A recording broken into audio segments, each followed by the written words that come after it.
संगीत शब्दकोश में आपका हार्दिक अभिनंदन है।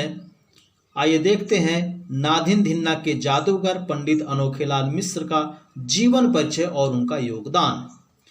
नादिन धिन्ना के जादूगर नाम से संगीत जगत में विख्यात बनारस घराने के विश्व प्रसिद्ध तबला वादक पंडित अनोखेलाल मिश्र का जन्म सन 1914 ईस्वी में ताजपुर गाजीपुर डिस्ट्रिक्ट में जो आता है और वाराणसी के नजदीक है, वहां एक निर्धन परिवार में हुआ था। आपके पिता पंडित बुद्धू प्रसाद मिश्र एक अच्छे सारंगी वादक थे। दुर्भाग्य से 6 महीने की उम्र में मां की गोद से और 2.5 वर्ष की उम्र में पिता के साया से आप वंचित हो गए। ऐसी स्थिति में इस अबोध बालक की जिम्मेदारी उनकी दादी जानकी देवी ने अपने वृद्ध कंधों पर उठा लिया और तबला वादन की शिक्षा देने के लिए बनारस घराने के प्रतिष्ठित तबला वादक पंडित भैरव प्रसाद मिश्र के चरणों में सौंप दिया। निसंतान भैरव प्रसाद और पिताहीन अनोखेलाल जल्द ही एक दूसरे से पिता पुत्र की भांति जुड़ गए। 15 वर्षों की अनवरत शिक्षा और कठिन अभ्यास ने अनोखेलाल को अनोखा बना दिया। उन दिनों आप 18 घंटा प्रतिदिन रियाज करते थे। पड़ोसियों को असुविधा न हो इसलिए 2.5 फुट लंबे, 1.5 फुट चौड़े और 3 इंच मोटे पीढ़े यानी पटे पर वे रात्रि के समय रियाज करते थे। बाद में आपने एक ऐसा तबला बनवाया जिसमें चमड़े की पूड़ी की जगह काठ यानी लकड़ी की पूड़ी थी। आपकी दृष्टि में कोई भी रचना साधारण या असाधारण नहीं होती है। यह तो कलाकार के ऊपर निर्भर करता है कि वह किसी साधारण सी रचना को असाधारण बना देता है। अपने अद्भुत वादन से आपने बार बार इस कथन को प्रमाणित भी किया है। नादिन धिन्ना और धीर कीर्तक जैसे सर्वसाधारण द्वारा बजाए जाने वाले बोलों को आपने जो लोकप्रियता और ऊंचाई प्रदान की वह किसी से छिपी नहीं है। अल्पकाल में ही पंडित जी की ख्याति संपूर्ण देश में फैल गई थी। बड़े बड़े संगीत सम्मेलनों, आकाशवाणी के विभिन्न केंद्रों में अपने स्वतंत्र तबला वादन और संगत से आपने अपना विशेष प्रभाव छोड़ा। दिल्ली रेडियो से प्रसारित होने वाले नेशनल प्रोग्राम में भी अनोखेलाल जी ने 2-3 बार भाग लिया था।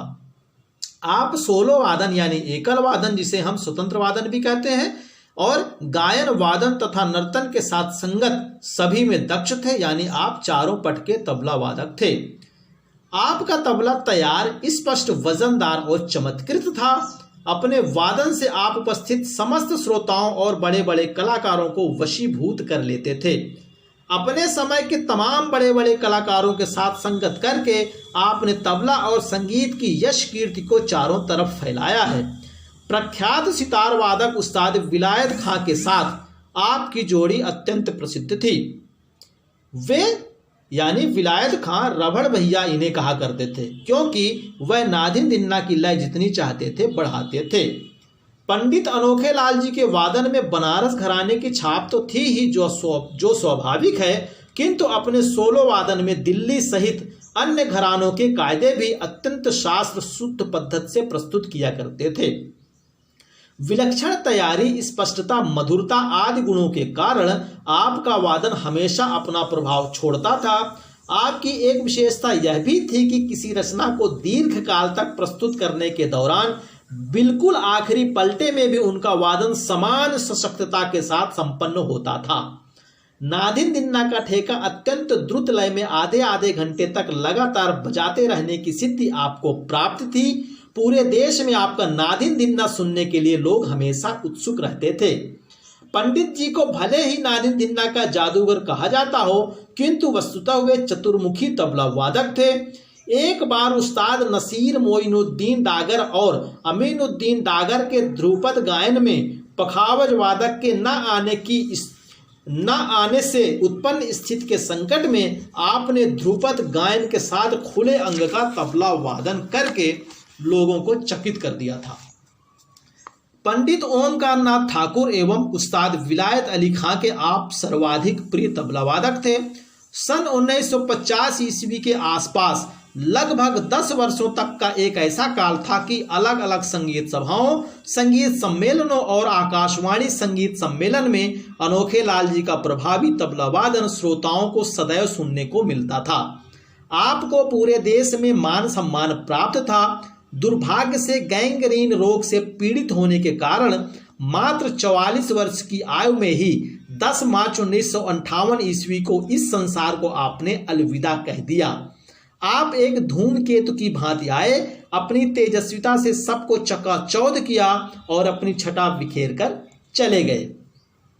आपके दोनों पुत्रों पंडित रामजी मिश्र और पंडित काशीनाथ मिश्र सहित अनेक शिष्यों ने आपकी परंपरा का विकास किया है। आपके महत्वपूर्ण शिष्यों में पंडित महापुरुष मिश्र, पंडित छोटेलाल मिश्र, पंडित ईश्वरलाल मिश्र आदि उल्लेखनीय हैं।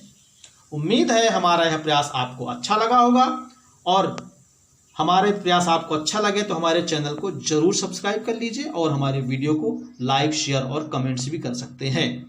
दोस्तों, एक और बात बताते हुए हमें अपार हर्ष हो रहा है कि हमारे इस चैनल का मकसद है कि संगीत शास्त्र से जुड़ी समस्त विषय वस्तुओं को इसमें समावेशित किया जाए। इसलिए संगीत शास्त्र से जुड़ी समस्त विषय वस्तुओं को विधिवत ढंग से, प्रभावी ढंग से प्रस्तुत करने का प्रयास इसमें फलीभूत हो। इसलिए आपका सहयोग अपेक्षित है, आपके सुझाव अपेक्षित हैं, और हमारे चैनल पर आप बने रहें। आप सर्च करके संगीत से जुड़ी तमाम तरह की जानकारी हासिल करते रहें, अपना ज्ञानवर्धन करते रहें। धन्यवाद।